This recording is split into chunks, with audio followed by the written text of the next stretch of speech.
future seafarers, sa mga maritime students in this generation?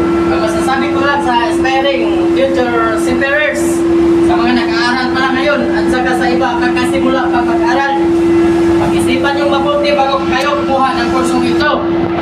Kasi real talk dito, sa school, ang puti-puti na uniform natin. Pagdating dito, parang taugasan na ang mga suot natin na kamipol. At saka, sobrang init dito. Lalo na pag nakaandar ang makina. Kaya, pag-isipan yung mabuti.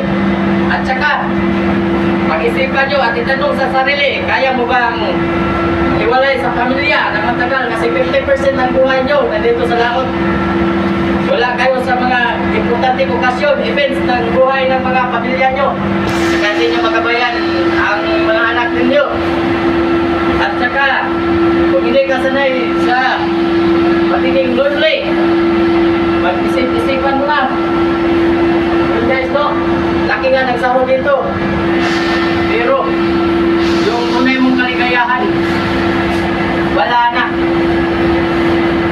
Dito tayo, nagbukol sa ating buhay. 50% sa buhay o 60% sa buhay natin nandito sa laot. Kaya, good luck guys.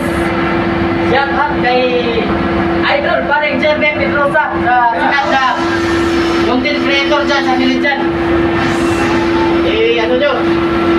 Subscribe and follow. Saka kay Kuya Will. At shout out kay Bernardo Pedrosa dyan sa Basang Pardo. Shout out. Sana nasa mabuti ang kanyang lagay nga kapitay-pitay.